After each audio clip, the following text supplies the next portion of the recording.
Good morning my dear students. BA part first में आप लोगों का स्वागत है। 12वीं क्लास के आपके परसेंटेज तो जब क्लासेस लगेंगी, हम लोग आमने सामने होंगे, फिज़िकली एक दूसरे से इंट्रोड्यूस होंगे, तब पूछा जाएगा। फ़िलहाल आप लोगों को मेरी तरफ से अगेन शुभकामनाएँ, कॉन्ग्रेचुलेसन्स एक स्टेप और आगे बढ़ जाने के लिए। और आपने हिंदी साहित्य के इतिहास का मेरा एक वीडियो देखा होगा, उसमें मैं आपको सिलेबस बता रही हूँ। उस सिलेबस में हमें ये डिस्कस किया था कि कौन कौन सी किताबें मैं पढ़ाऊँगी हिंदी में और कौन कौन सी क्या चीज़ें आपको दूसरी मैम पढ़ाएंगी। लेकिन उसके भी पहले, सबसे पहले वीडियो में मैं ये बता रही थी कि असल में हम क्यों पढ़ते हैं हिंदी या कहाँ से शुरू हुआ। तो मुझे लगता है कि आप लोगों के जैसे व्हाट्सएप में नाम जुड़ा है तो थोड़ा लेट सेट हुई है, उस चक्कर में कुछ एक बच्चे बाद में आए हैं, उन्होंने देखा या नहीं देखा, हालांकि लिंक तो है व्हाट्सएप पे। तो आप ऐसा कीजिए, हम लोग उस बात को थोड़ा सा रिपीट कर लेते हैं, रिवीजन कर लेते हैं। हिंदी साहित्य पढ़ाने के पहले मैं कुछ एक शब्द आपके सामने दोहराऊंगी। मैं पूरा वो पिछली बार वाला आपको एक तरीके से रिवीजन कर रही हूँ। हिंदी साहित्य, पहले हिंदी भाषा, हिंदी साहित्य का इतिहास और हिंदी साहित्य के इतिहास का इतिहास, ये चार चीज़ें हमें याद रखनी है। क्या क्या था? हिंदी भाषा का साहित्य, हिंदी भाषा के साहित्य का इतिहास और हिंदी साहित्य के इतिहास का इतिहास। अब क्या बोल गई भाई मैं, ये क्या चीज़ें थी? ये है कि सबसे पहले कोई भाषा विकसित होती है, भाषाएं बदलती रहती है, परिवर्तित होती रहती है टाइम टू टाइम। अब इन बदलती हुई परिस्थितियों में कब हमारी हिंदी भाषा का प्रादुर्भाव हुआ, कब से उसमें बोला और लिखा जाने लगा, तो ये 7वीं 8वीं शताब्दी से लेकर और 10वीं शताब्दी के बीच में अलग अलग साहित्य इतिहासकारों ने माना है। सबसे पहले बात करें हम इसका अनुक्रम का, तो वैदिक संस्कृत, लौकिक संस्कृत, पाली, प्राकृत, अपभ्रंश, अवहट्ट और फिर हिंदी। ये जो अवहट्ट है, यहीं से हमारी हिंदी का प्रादुर्भाव होना शुरू हुआ। तो इस हिंदी में सबसे पहले 7वीं 8वीं शताब्दी में मुंज कवि का लिखा हुआ मिलता है। आचार्य रामचंद्र शुक्ल ने 1050 विक्रम संवत से हिंदी साहित्य का इतिहास शुरू माना है, आदिकाल। तो सबसे पहले हिंदी भाषा आई 10वीं शताब्दी से, मान लेते हैं 700-800 से मान रहे लोग, लेकिन अधिकतर वहाँ पे अपभ्रंश का ही काव्य हमको दृष्टिगोचर होगा। तो हिंदी भाषा, उसके बाद हिंदी भाषा में लिखा जाने वाला साहित्य। तो गद्य तो उस समय था नहीं, बहुत कम मात्रा में, इक्की दुक्की कोई, जैसे चंपू काव्य है, रोड़ा कवि की टाउरवेल, इसी तरह से कुछ और।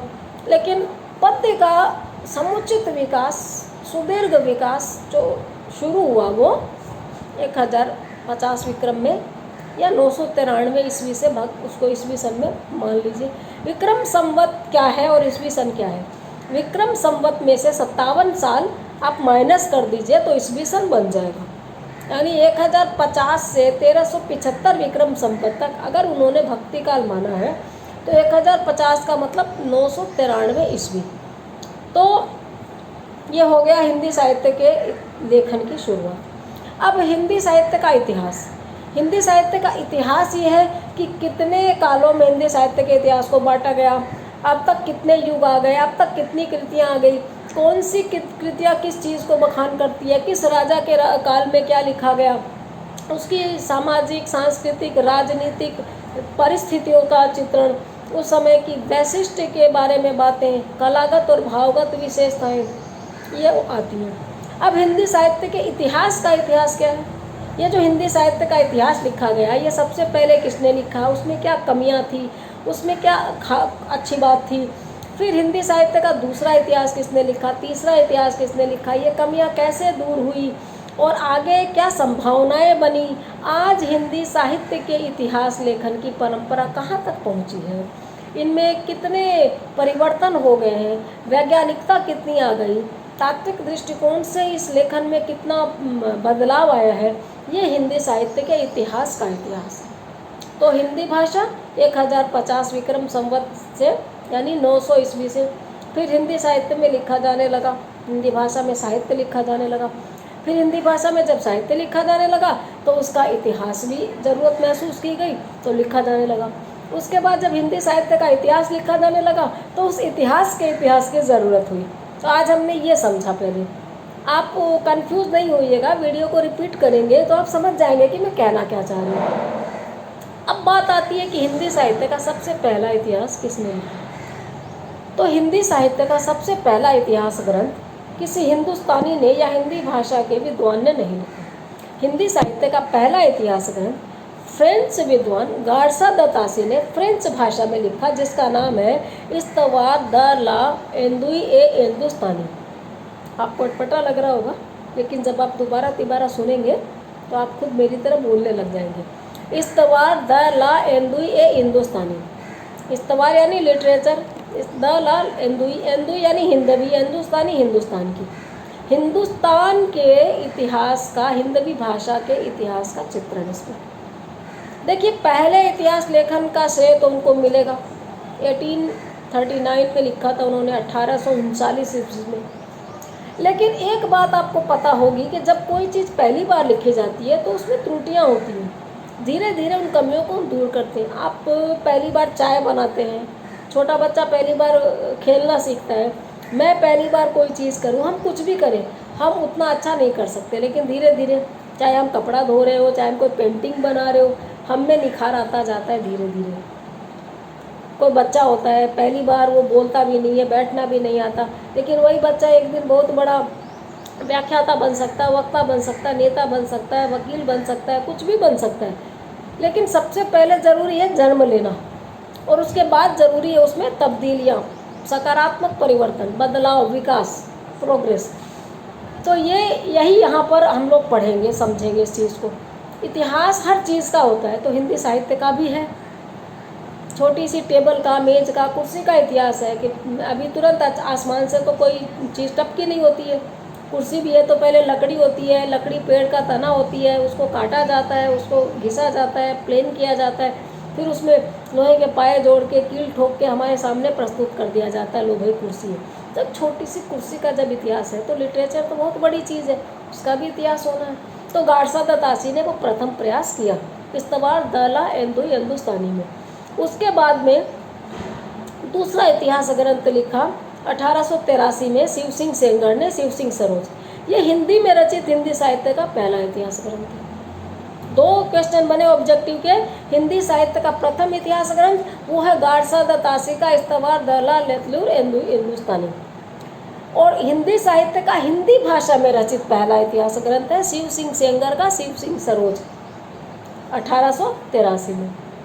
इसमें कुछ कमियां उन्होंने दूर की, क्योंकि गार्सा द तासी उर्दू के प्रोफेसर थे। उर्दू और फ्रेंच दोनों भाषा वो जानते थे, लेकिन फ्रांस में वो उर्दू भाषा के प्रोफेसर थे और उर्दू के कवियों के प्रति उनका झुकाव था, और उन्होंने बहुत सारे कवि ले लिए।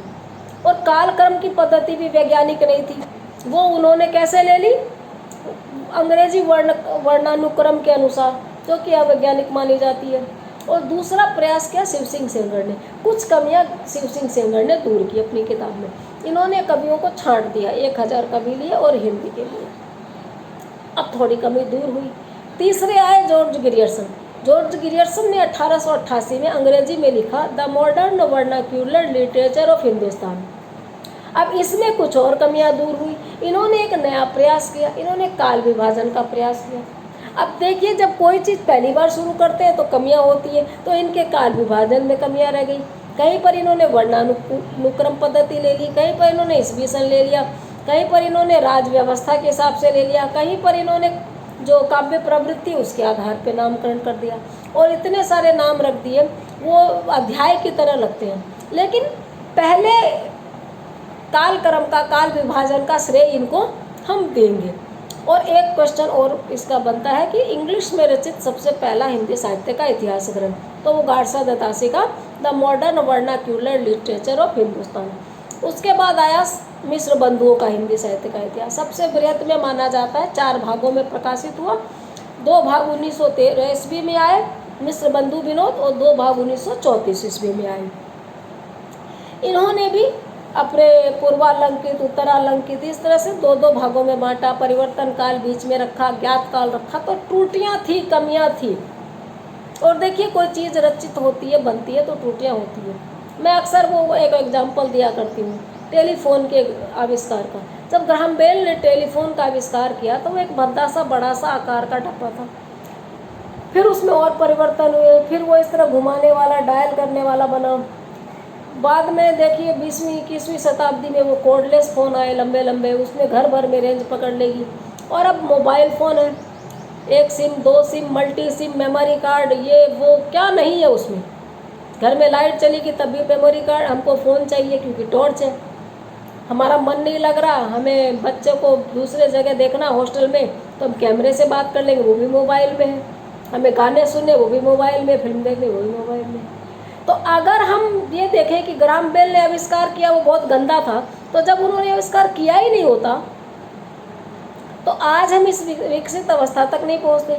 और वो आविष्कार हो जाता और वो वहीं रह जाता तो वो हालत होती जो हमने देखा है ऑटिज्म में, या पा मूवी हमने देखी, बच्चा जन्म तो ले ले लेकिन उसका विकास नहीं हो, तो वो भी बहुत दुख की बात होती है। उसके पेरेंट्स के लिए, उसके समाज के लिए, उसके देश के लिए, प्रकृति के लिए एक बड़ी चुनौती होती है। तो न सिर्फ किसी चीज़ का जन्म लेना जरूरी है बल्कि उसका विकास होना भी उतना ही जरूरी है।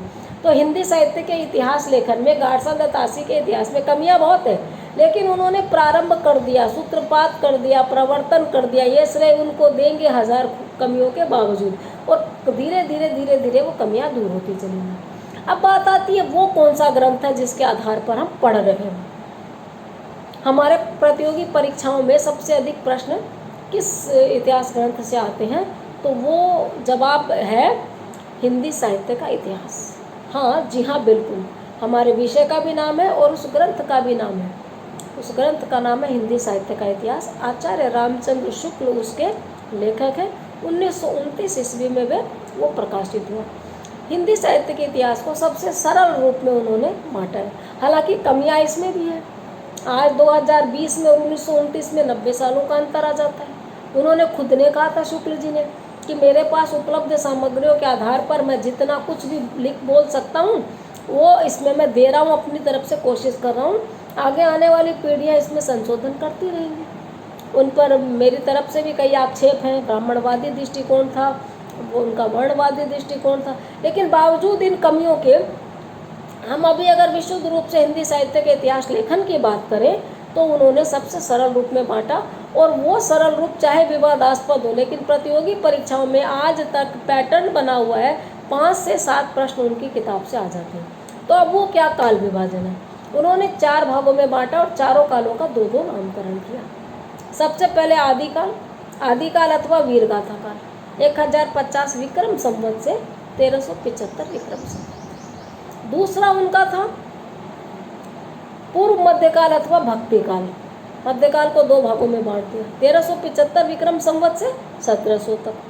तीसरा उनका था उत्तर मध्यकाल यानी रीतिकाल अथवा रीतिकाल, 1700 विक्रम संवत से 1900 तक। और चौथा था उनका आधुनिक काल अथवा गद्यकाल, 1900 विक्रम संवत से अब तक। अब इन चारों को समझने में कोई दिक्कत नहीं, आप रिपीट कर लीजिएगा। लेकिन मैं ये बात बता दूं कि ये जो काल विभाजन है ये गद्य का नहीं है, पद्य का है। आधुनिक काल का दूसरा नाम गद्य काल है, इसलिए गद्य काल की जो विधाएं हम लिटरेचर के सेकंड पेपर में पढ़ेंगे वो सब आधुनिक काल में कालक्रम चलेगा। ये पद्य के लिए आप आदिकाल और भक्ति काल फर्स्ट ईयर में पढ़ेंगे, रीतिकाल आप सेकेंड ईयर में पढ़ेंगे, और आधुनिक काल का काव्य आप थर्ड ईयर में पढ़ेंगे फर्स्ट पेपर में। सेकंड पेपर में अब गद्य की कितनी विधाएं हो सकती है, उनमें से महत्वपूर्ण विधाएं मैं बता देती हूँ। उपन्यास और कहानी ये फर्स्ट ईयर के सेकंड पेपर में, नाटक और एकांकी ये सेकंड ईयर के सेकंड पेपर में, हिंदी भाषा का इतिहास और निबंध ये आप पढ़ेंगे थर्ड ईयर के सेकंड पेपर में। तो इस तरह से हमने ये देखा कि हिंदी साहित्य का विकास कहाँ तक हुआ, हिंदी साहित्य को शॉर्ट में समझा और किस क्लास में कौन सा पढ़ना है। कल हम बात करेंगे हमें अब क्या पढ़ना है। अब हम अगर उपन्यास और कहानी पढ़ेंगे जो कि मेरा टॉपिक है फर्स्ट ईयर के सेकंड पेपर में, तो उपन्यास के उद्भव और विकास पर बात करेंगे। दूसरे वीडियो में हम कहानी के उद्भव और विकास पर बात करेंगे। फिर हमारा उपन्यास जो हमारी क्लास में चलता है जिसका नाम है धूल पौधों पर, डॉक्टर गोविंद मिश्र का लिखा हुआ, उसको शुरू करेंगे, उसके बारे में बात करेंगे। वो काफ़ी लंबा उपन्यास है, 1-2 वीडियो में नहीं निपटेगा। उसके बाद हम कहानियों पर बात करेंगे। कहानी संकलन है, 18 कहानियाँ हैं, संपादक हेतु भारद्वाज है। तो आज के वीडियो से मैं उम्मीद करती हूँ कि आपको लमसम बातें समझ आ गई होगी कि किस तरह से हिंदी साहित्य का इतिहास हमने समझा है। शॉर्ट में बहुत बड़ा विषय हिंदी साहित्य का इतिहास 1 मिनट में नहीं समझ सकते हम, लेकिन फर्स्ट ईयर के बच्चों के लिए जितना ज़रूरी है, जहाँ तक हम ले सकते हैं कि चलो हम यहाँ से शुरू करेंगे और यहाँ पहुँचेंगे, वो हमने आज बात की। किसी और वीडियो में, किसी और में क्या, लगातार चलेगा हमारा काम, तो अगले वीडियो में हम आगे के कदम पर बात करेंगे। Thank you.